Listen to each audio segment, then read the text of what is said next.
The rejection ceremony was supposed to break her. Lyra had stood in the great hall of Ashenvale's black citadel in her white presentation dress, bare feet cold on the stone floor, and she had not trembled, not once. She was 22 years old, a half-blood Omega from the border villages chosen by the Royal Council's lottery to stand before King Calder and be assessed for the mating bond. It was an honor, they had told her. It was her chance, they had said.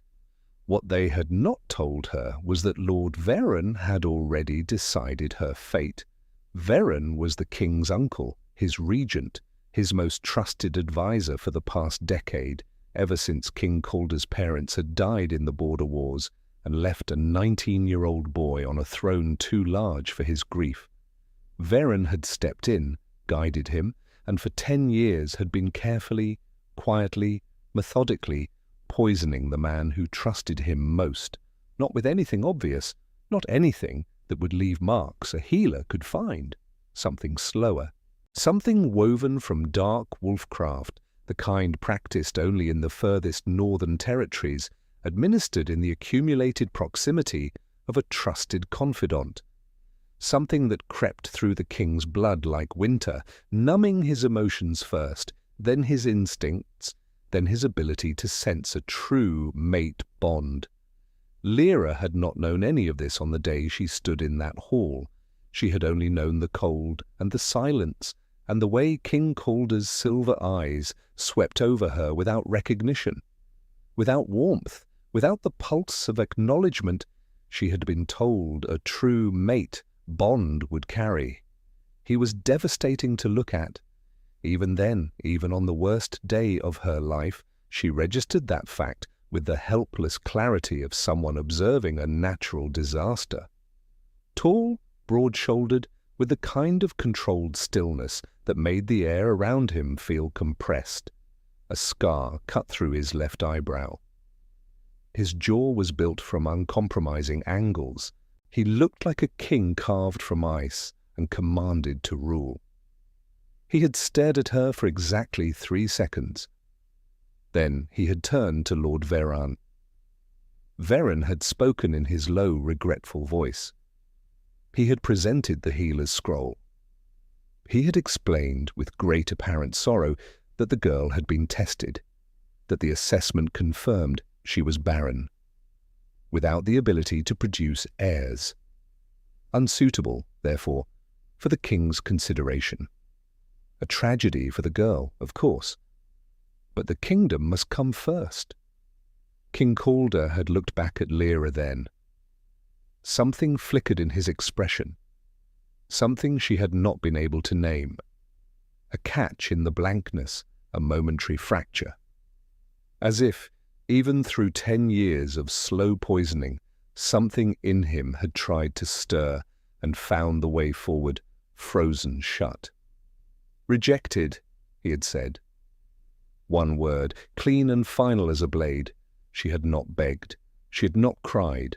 She had dipped into the lowest curtsy she knew, held it for a count of 3, then risen and walked out of that hall with her back straight and her chin level and her nails biting red crescents into her palms. She had not broken until she was in the servants' corridor alone, and Mira, a castle maid with kind eyes and no fear of breaking rules, had found her against the cold stone wall and put both arms around her without saying a word. 3 months later, Lyra discovered she was pregnant. Not 1 child, 4. And every single one of them had the king's silver eyes. 5 years changed a person. Lyra had learned this the way she learned most things, by surviving it. She had left Ashenvale with nothing but the clothes on her back and Mira's whispered prayers following her out the gate. She had settled in the mountain village of Drenwick, far north of the citadel's reach, where no one asked questions about a half-blood Omega woman who appeared one winter morning and paid for a room with the last of her coin. She had built something there, a life made from scratch and stubbornness, a small healing practice, trading her knowledge of herbs and remedies for food and shelter. She had given birth in a midwife's low-lit cottage on a night when the snow fell so thick that the world disappeared, and she had wept when they placed 4 squirming, furious infants in her arms. 4, all of them healthy, all of them strong. Wren born first, and already frowning as though he disapproved of the entire situation. Case second, who had immediately grabbed Wren's hand and not let go. Idris third, who had arrived so quietly that the midwife thought something was wrong until he opened his eyes. Silver, shot through with gold, extraordinary, and simply looked at her with a calm that belonged to something far older than a newborn. And Lyra last, the only daughter, who had howled with a ferocity that made every wolf within 3 miles of Drenwick raise their heads and wonder. Alpha-born, all 4 of them. Lyra had known it immediately, the way she knew things she was not supposed to be able to know. Her blood sight, the rare, forbidden ability she had spent her whole life concealing, told her as much. She could see the threads of power in a person's lineage, the way other people read faces, and what ran in her children's blood was not ordinary. It was ancient and immense and unmistakably royal. They were the king's heirs. That was simply a fact. For 5 years she had kept that fact buried and raised 4 extraordinary people instead. Then Mira had found her. Mira arrived in Drenwick in early autumn, thin and travel-worn, and clutching a sealed letter that she thrust at Lyra the moment the cottage door opened. "You need to come back," Mira said. "He's dying." Lyra stood in the doorway for a long moment, listening to the sounds of her 4 children destroying something in the back room with cheerful efficiency, and she thought about all the reasons she should close the door. She read the letter instead. It was from General Thane, the king's head of military, a man whose name she knew as a byword for blunt loyalty. His words were sparse. The king was deteriorating. The court healers could find no cause. Lord Barren had assumed increasing control of the kingdom's functions. 3 council members who had questioned Barren's authority had died of unrelated illnesses in the past 6 months. The final line read, "Someone with blood sight could find what the healers cannot. I do not know who you are. I know only what Mira has told me, and I am out of options." Lyra folded the letter. She looked at Mira. "He rejected me," she said. "He's been poisoned for 10 years, Mira said flatly. "His ability to sense a bond was gone before you ever walked into that hall. Barren made sure of it." The words landed in Lyra's chest like stones into still water. The ripples were enormous and did not settle quickly. She spent 2 days thinking about it. She spent most of those 2 days watching her children. Wren, who already showed leadership so natural it unsettled grown adults, a quiet authority that required no performance, only presence. Case, who could find water underground with his bare hands pressed to the earth. Idris, who went quiet and still sometimes in a way that made Lyra's breath catch, like he was listening to something no one else could hear. And Lyra, who had, last week, accidentally set the kitchen table on fire during a tantrum and then looked at it with great interest, rather than fear. They were his. They deserved to know it. And the kingdom, whatever she felt about it, whatever it had done to her, was full of people who did not deserve to live under Lord Barren's careful, deadly governance. On the 3rd morning, she packed 4 small bags and 1 larger one, and she told her children they were going on a journey. The Black Citadel had not changed. It rose from the northern moors like a fist, black stone and iron battlements, banners snapping in a wind that always seemed colder here than anywhere else. Lyra brought the wagon to a stop at the outer gate and stared up at it for longer than she had intended. Wren leaned out of the wagon beside her. "Is that where we're going?" Yes. He studied it with his characteristic gravity. It looks like someone built it to make people feel small. Someone did, she replied. General Thane had arranged her entry quietly, without formal announcement. She and the children were brought through a servant's entrance and into a wing of the citadel she did not recognize. Mira was waiting, older than Lyra remembered, but with the same steady, careful eyes. The plan was simple. Lyra would be presented to the king as a healer. Her identity, and the children's identity, would remain concealed until she understood the full scope of what she was walking into. She had approximately 20 minutes of believing this plan was manageable. Then the children found the castle. More precisely, the castle found the children.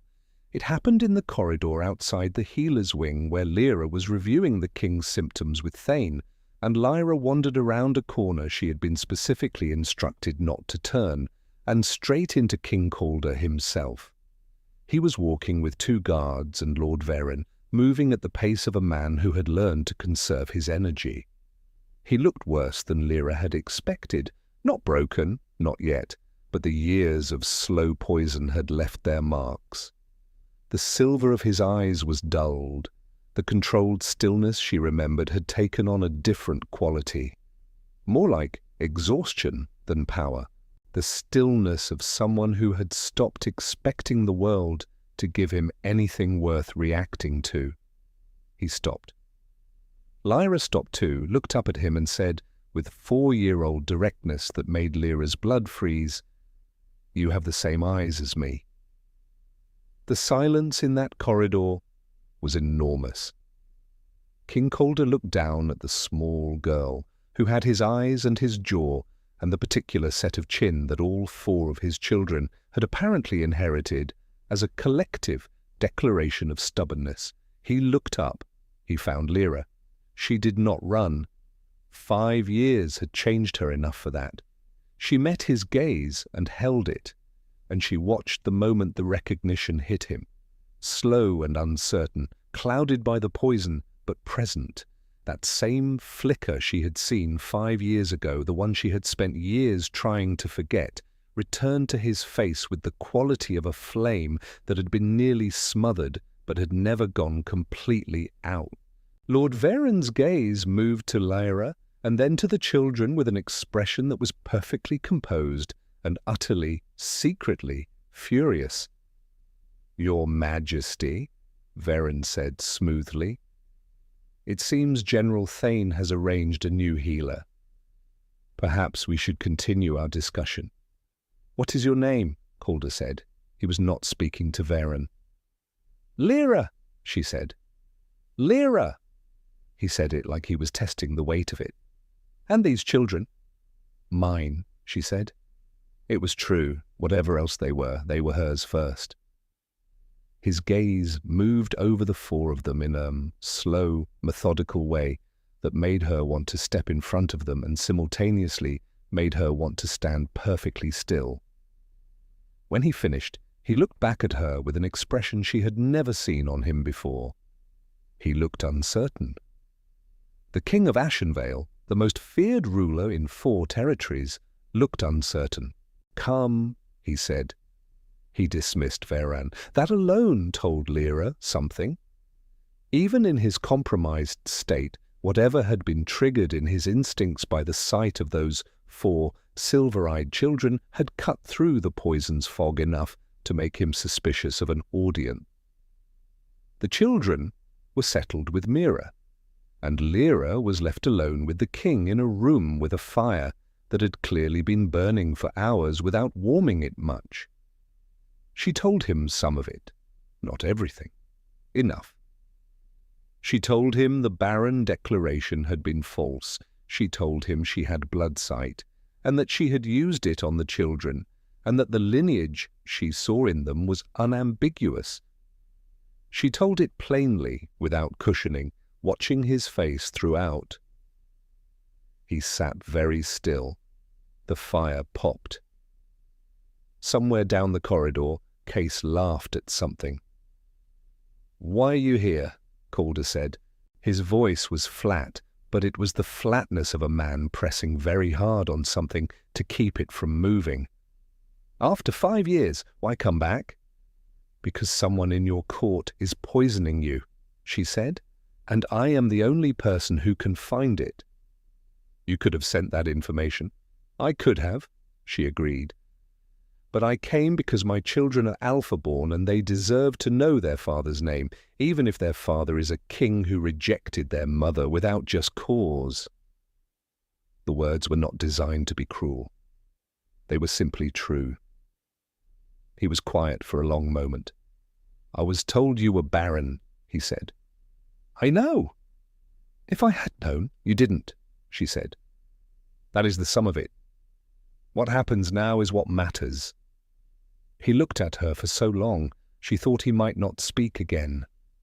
"Then, show me what you can do."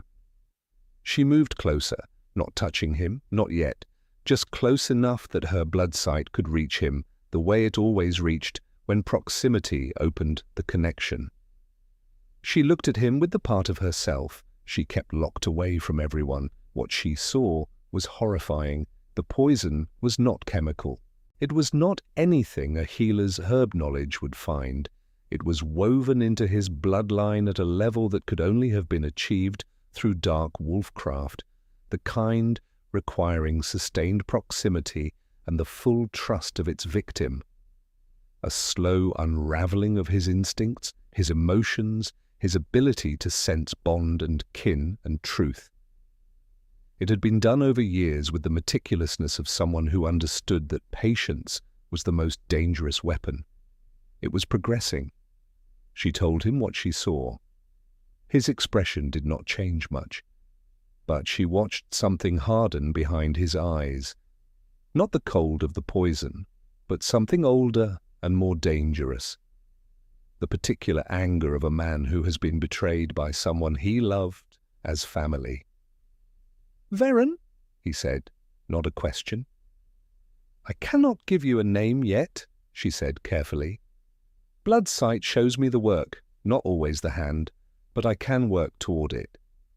"How long?" "I don't know yet." He nodded once, the nod of a man who had been making decisions in the dark for a long time and had learned to keep moving anyway. "You'll stay," he said. "You and the children. Rooms will be prepared." She caught something in his voice, rough and almost too quiet, that sounded less like a king issuing an order and more like something he was afraid she would refuse. "We'll stay," she said. The next several days were strange. The children adapted to the citadel with the ease of people who had been raised to expect nothing and were therefore delighted by everything. Wren mapped the corridors within 24 hours and began conducting what he solemnly called assessments of the guard rotations. Case found a forgotten fountain courtyard and declared it his. Idris discovered the Citadel's library and had to be physically retrieved from it twice. Lyra found the king. Or rather, the king found Lyra finding his private study. Lyra learned about this second-hand from Mira.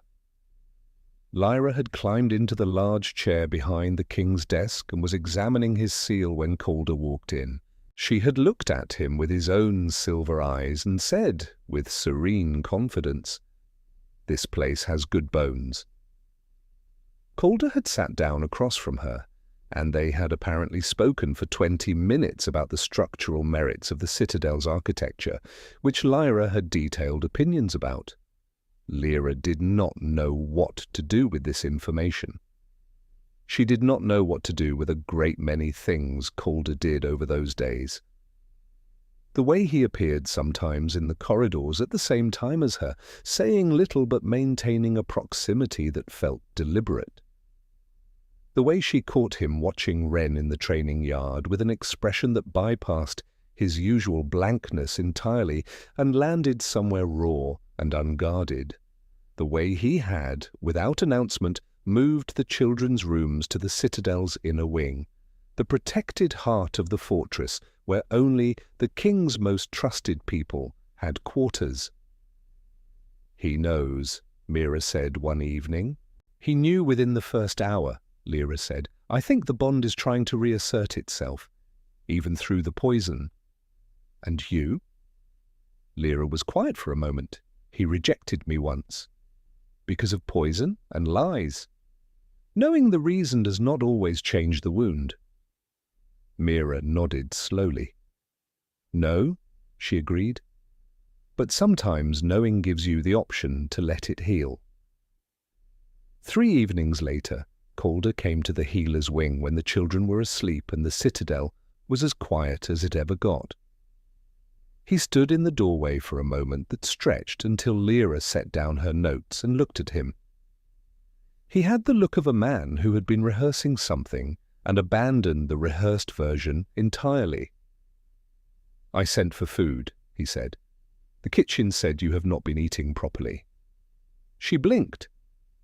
"Have you been monitoring my meals?" "Someone had to." He looked somewhere just to the left of her, which she was beginning to understand was his version of looking directly at something too difficult to face head-on. "Mira is loyal. She would have told you about the children's rooms." "She did." "I want them safe," he said. "Whatever else is complicated between us, I want them safe." She looked at him for a long time.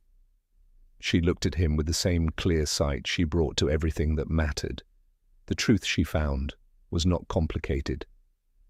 "I know," she said, and she was surprised to find she meant it completely. When the food arrived, they ate together without speaking much. The fire was kinder that night. At some point, Calder fell asleep in the chair across from her, which was the kind of thing that would probably mortify him in the morning, and Lyra draped a blanket over him and went back to her notes and did not examine her own feelings too carefully. Lord Barren moved faster than she had anticipated. She should have expected it. A man who had spent 10 years building a careful, invisible structure of control would not watch the arrival of 4 alpha-born heirs and a woman with blood sight without acting swiftly. He was too intelligent, too practiced at the architecture of ruin. His first move was elegant. He arranged for a woman named Lady Cressida, beautiful, highborn, daughter of the most powerful pack lord in the Southern Territories, to arrive at the citadel, ostensibly a diplomatic visit. In practice, a living argument that the king required a proper, noble-born mate rather than a half-blood healer whose children's legitimacy had not been formally established. Cressida was not cruel to Lyra. She was something worse, entirely pleasant, entirely confident, and utterly comfortable in the spaces that Lyra still moved through with the careful awareness of someone who expected to be reminded she did not belong. Calder had been icily polite to Cressida and made no public statement about Lyra or the children. This was politically rational. It also felt in the private hours of the healer's wing like abandonment. Lyra understood both things simultaneously and found neither understanding particularly useful comfort. His second move was less elegant. Idris came to Lyra's room before dawn, quiet as he always was, and pressed himself against her side without explanation. She put her arm around him and waited. "Someone was in our rooms," he said finally. "Last night. I heard them." Her blood went cold. She found the evidence herself, a substance smeared along the inner side of the children's window latch. Subtle, colourless, identifiable to her blood sight as the same dark wolfcraft that lived in Calder's veins. Not enough to kill. Enough to suppress alpha-born power before it fully developed. Enough to ensure that the king's heirs were never the threat to Barren's ambitions that their bloodlines promised they would become. She went to Calder. She told him what she had found, and she watched the last of the ice break, not dramatically, Not like something shattering, more like a tide going out to reveal the bedrock that had always been underneath. A man who had been locked inside his own numbness so long that genuine feeling hit him with the force of returning blood to a frozen limb. His hands were not entirely steady. "I will deal with it," he said. "No," she said. "We will deal with it. I need you to trust me." He looked at her. He looked. She had expected resistance. She had expected the instinct of a king to assert sole authority over his own house. Instead, he said quietly, "Tell me what you need." She told him. They had 4 days before Barren made his third move. In those 4 days, Calder did something she had not expected and had no framework for. He stayed close to her, not hovering, not suffocating, present, the way of someone who had been alone for a very long time and had discovered that one particular person's proximity made the weight of it bearable. He helped Idris find a book he had been searching for across 3 days. He sat with Wren in the training yard and watched him work through forms with the patient, attentive focus of a man recognizing something of himself and wanting to understand it. He let Casey show him the fountain courtyard, and Lyra came around a corner one afternoon to find the King of Ashenvale sitting cross-legged on a stone bench, while her son explained the underground water patterns of the citadel's foundations with complete scholarly authority. He touched her hand once, just once, in the corridor outside the healer's wing, reaching out to briefly close his fingers over hers before letting go. "Thank you," he said, "for coming back." She wanted to say something sharp and self-protective. She wanted to remind him of the hall and the word and the 5 years. "Ask me again when this is over," she said instead. He almost smiled.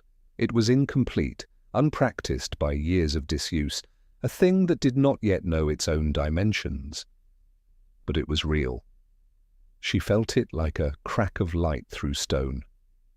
Barren's third move came in the form of an accusation. He stood before an emergency convening of the Royal Council and declared, with the grave weight of a man performing heartbreak, that he had uncovered evidence that the woman called Lyra had poisoned the king. "Not with intent to kill," he clarified sorrowfully, "but to weaken him, to compromise his judgment, to make him susceptible to the claims of an opportunist who had arrived with 4 children whose parentage bore no formal verification, and whose blood site had been used not to heal, but to manipulate." He had documents, statements, the backing of 3 council members whose pale, careful faces told Lyra everything she needed to know about what Barren had promised them in exchange for their voices. The council chamber was full. Lady Cressida sat to the right, her expression one of theatrical sorrow. Thane stood against the back wall with his arms folded and his face unreadable. The children were in the inner wing under guard. Wren had argued about this with a ferocity that had startled even Thane. Lyra had pulled him close and said, quietly, "Let me handle this." He had looked at her with his father's eyes and said, "Come back." She had promised. She stood in the center of the chamber now, and she did not look at Barren. She looked at Calder. He was seated at the head of the council table. The poison pulled at him. She could see it from here, the dullness it cast over his presence. But he had straightened in his seat with the full, imposing architecture of a king who had not yet surrendered, and his eyes on her were clear and intent and utterly steady. "Lyra," Barren said, his voice rich with the gravity of a man reluctantly fulfilling an unpleasant duty. "The council has questions." "I know," she said. "I have answers." She had prepared for this the same way she prepared for everything, by seeing clearly and moving directly. She had spent 4 days mapping the poison's construction in Calder's blood, following its threads backward to their origin with her blood sight. She had found the source. She had the evidence. What she had not been certain of was whether she would survive using her power at full strength in public.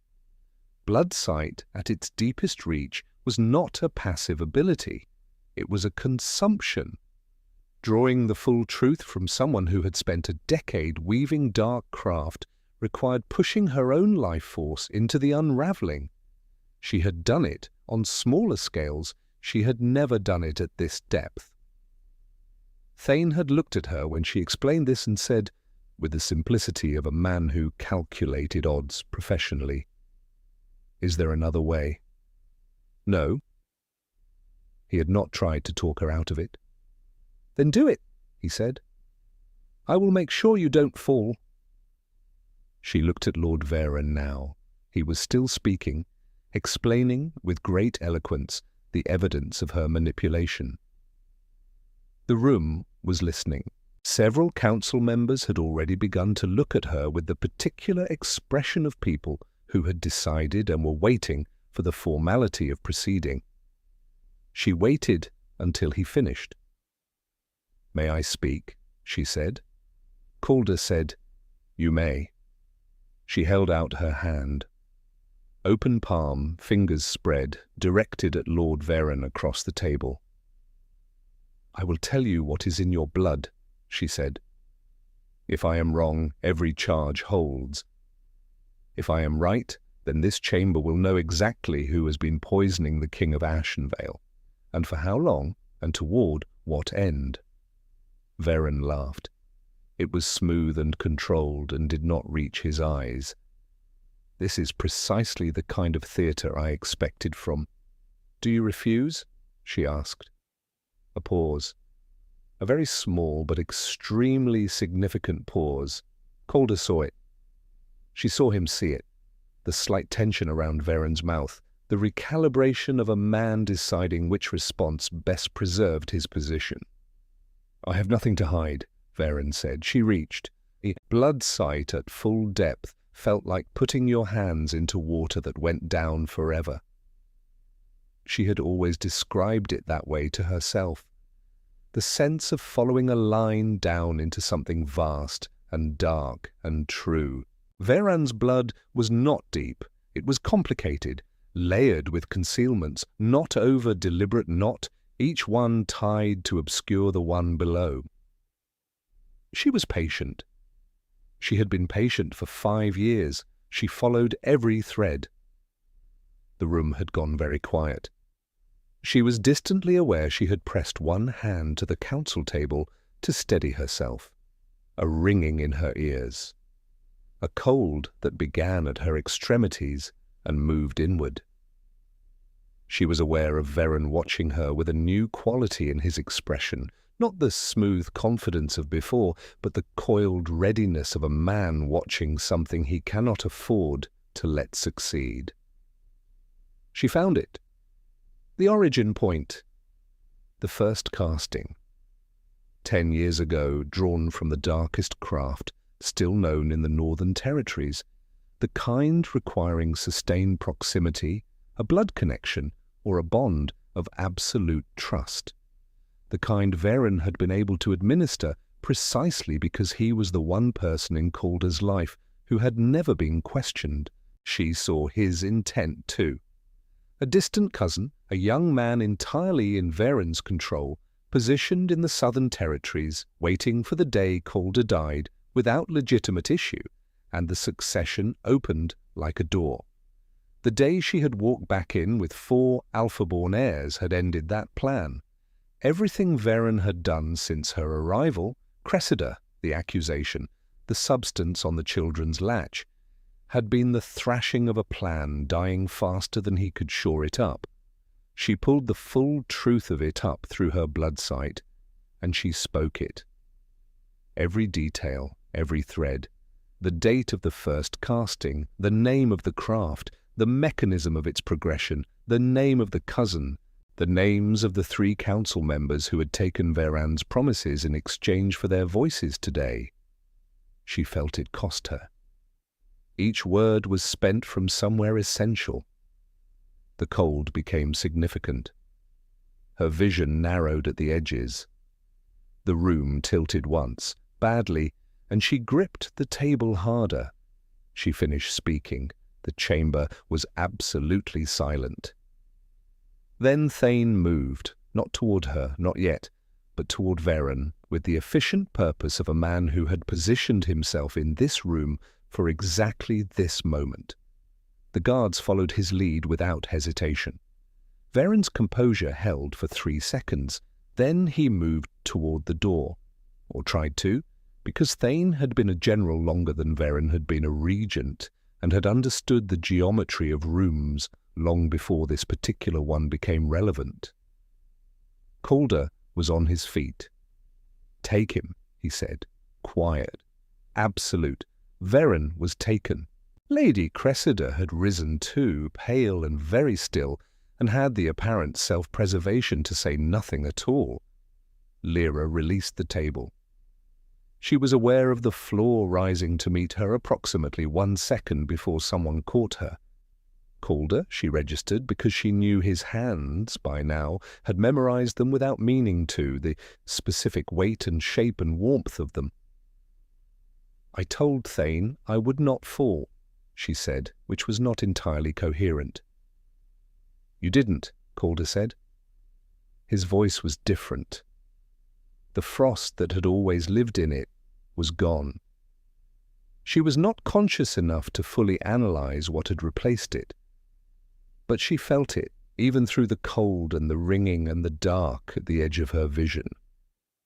She was unconscious before she finished the thought. She woke to sunlight. This was notable primarily because the healer's wing faced east, and she had never, in her entire time at the Citadel, slept late enough to encounter direct sunlight in that room. She lay still for a moment, processing this. She was not in the healer's wing. She was in a room she did not recognize, large and warm and very quiet, with the stillness of a well-insulated space. The fire had been carefully maintained. The bed was enormous. Calder was in the chair beside the bed.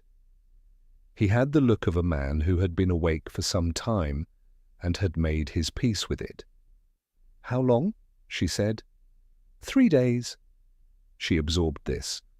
"The children are fine. Wren has reorganized the guard rotation for the inner wing to his personal specifications. Thane is formally annoyed. The children appear proud of this outcome." Something moved in her chest that was approximately the shape of a laugh. Calder leaned forward, arms on his knees. He looked different. The scar was still there, the jaw still uncompromising. But the dullness that had lived behind his eyes for 10 years was gone. Without Barren's sustained proximity and active maintenance, the dark craft had begun to dissolve. She had seen this possibility in her charting. It was happening. He looked like a man who had been half asleep for a decade and had just fully and completely woken up. "Barren and his 3 allies are in custody," he said. "The cousin in the south has been apprehended. The charges against you have been formally dismissed and expunged from record." A pause. "Lady Cressida left this morning." "Good," she said. And then, "All of that is good." He looked at her for a long moment. "Lyra," he said. She looked at him. He had abandoned the rehearsal again. She could tell. He had the look of someone who had decided that plain truth was the only thing left worth trying. "I cannot give you back 5 years," he said. "I cannot change what happened in that hall, or what you carried alone afterward, or what my blindness cost you and cost them. I know that. I'm not asking you to pretend otherwise." "Then what are you asking?" she said. "For the chance to be what I should have been then," he said. "For you, for them." He stopped, as if reaching for words and finding only something rawer beneath them. I've been able to think clearly for the first time in a decade, and the first thought I have had, clearly, for 3 days, is that I do not want you to leave." The room was very quiet. She thought about the hall and the word and the 5 years of building something entirely her own in a mountain village where no one had known she was waiting for anything. She thought about a man falling asleep in a chair because she had been in the room. She thought about her daughter telling the king of Ashenvale that his citadel had good bones, and the king sitting down across from her to discuss it. She thought about the bond she had felt open in the council chamber when he caught her, clear and immense and entirely uncomplicated by anything. Not distance, not poison, not 5 years or 1 word, or a healer's fraudulent scroll. "Ask me," she said, in front of the council, formally. Something shifted in his expression, not the incomplete, almost smile she had glimpsed before, the full thing, broken open, unpracticed and extraordinary. "I will ask you in front of the entire kingdom," he said. He did. The ceremony was not the kind she had once, at 22, briefly and foolishly imagined for herself in her most private moments. It was not quiet or small or held in shadow. King Calder stood before the full assembly of Ashenvale's court in the great hall, the same hall where 5 years ago he had rejected a woman in a white dress with bare feet on cold stone. He stood there now with 4 small wolves arranged beside him, and there was nothing in the world he looked more certain about than this. Wren stood with his arms folded and his father's precise stillness, already conducting some kind of tactical assessment of the assembled court. Case had his hand around Idris's wrist, because Case always had his hand around Idris's wrist. Idris's gold-shot eyes moved through the crowd with thoughtful calm, and Lyra stood slightly ahead of her brothers with an expression of regal certainty she appeared to have been born already wearing. Lyra stood before all of it, different dress, different shoes, the same spine. Calder's voice carried the full length of the hall when he spoke. He named what had been done to him without diplomatic softening. He named the false declaration of barrenness for what it was. He named Veren's treachery, and its years, and the heirs it had tried to deny him. He named all of it, cleanly, in front of every titled person in his kingdom. Then he turned to Lyra. "You came back when you had every reason not to," he said.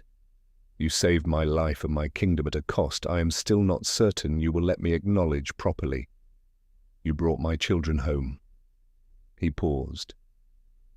"You have been braver than anyone else in this room, including me." He held out his hand. "Mate with me," he said, "not as a political arrangement, not as a strategic alliance, because you are mine and I am yours, and I was too poisoned and too blind and too late to say it the first time." The hall was silent. Lyra looked at his outstretched hand. She looked at her 4 children, who were watching her with the complete, unified investment of people who had already made up their minds about the correct outcome and were waiting for her to agree with them. Lyra, specifically, gave her a look that communicated with absolute 4-year-old clarity that she had assessed the situation and found refusal unacceptable. Lyra stepped forward and took the king's hand. The mating ceremony was held 6 weeks later, when the first snows had begun and the citadel's great hall had been hung with pale silver and deep green. Lyra's 4 children stood at the front of the gathered court, formally recognized heirs of the king, their status written into the kingdom's records with the permanence of law. All 4 of them. Unambiguous and irreversible, and exactly as it should have been from the beginning.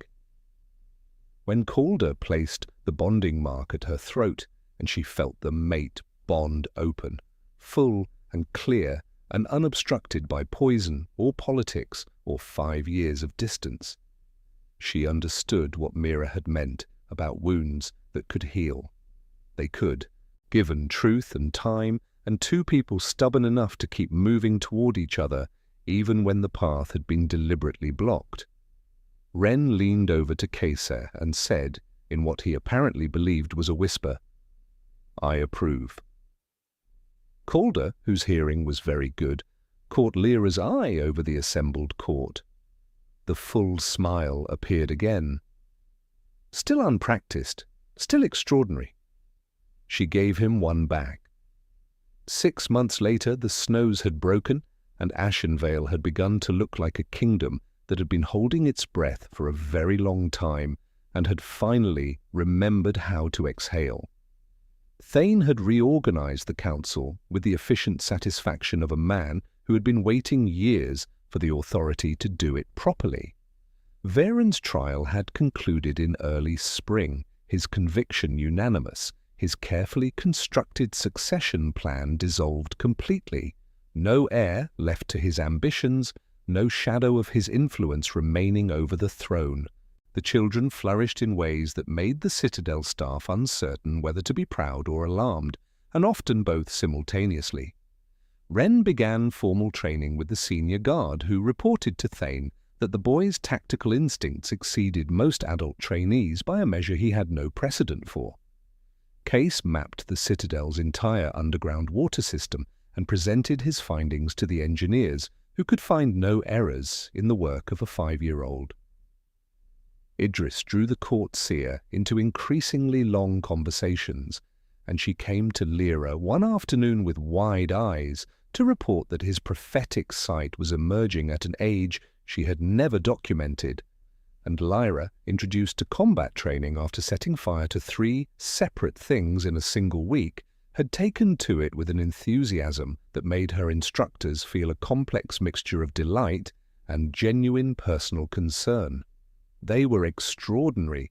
They were also, unambiguously, their parents' children, loud and stubborn and entirely certain of their place in the world in a way that Lyra had spent years quietly and carefully building into them against the day they would need it. They did not need it because of hardship. They needed it because they were loved. Calder had become, not the cold king the kingdom remembered, and not a different person entirely, but the man who had apparently always existed beneath the poison's long winter, still formidable, still precise and built for the weight of a crown.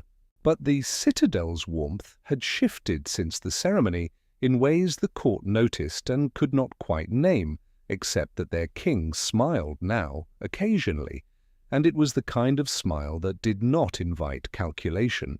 On a morning in late spring, with the window open and the sound of Lyra conducting what appeared to be a vigorous dispute with her sparring instructor drifting up from the training yard below, Calder found Lyra in the healer's wing. Still, as she had told him from the beginning, the best light in the Citadel, and sat across from her with the ease of a man who had learned that some rooms are simply safe. "She set fire to his training stick," he said. "I heard. He seems to consider it a success." "She was aiming for the target," Lyra said. "The stick was between her and the target. She made a choice." A pause. "That," he said, "is an extremely Lyra way to approach a situation. She is an extremely Lyra person." He looked at her with the full attention he had always given her, the kind that still, 6 months after the ceremony and 5 years after the hall, landed somewhere warm in her chest that she had stopped trying to analyze or armor against. "You could have built something without coming back," he said. "You had built something." "I had," she agreed. "Was it enough?" She thought about the mountain village and the small healing practice and the life that had been entirely her own. She thought about the 4 impossible children who had always been more than enough for any life. She thought about this room and this man and the quiet that had settled into her bones since the mating ceremony. Not the quiet of a person hiding, but the quiet of a person arrived. "I built something there because I needed to," she said. "I came back because I chose to." "There is a difference," he said. "There is a very large difference," she said. He reached across and took her hand. The bond hummed between them, clear and steady. The mate bond that had existed from the beginning, that had been denied its recognition by a man's poison and another man's plan and 5 years of distance that had closed completely and permanently the moment she stepped forward in a great hall and took his hand. She turned her palm up and held his hand back. Outside, Lyra's voice rose in what was either a victory declaration or the beginning of another argument. Probably both. The window was open, the light was good, and the bond that had survived rejection, 5 years, 4 children, a poisoned king, and a decade-long conspiracy proved, in the end, exactly what it had always been, stronger than any of it.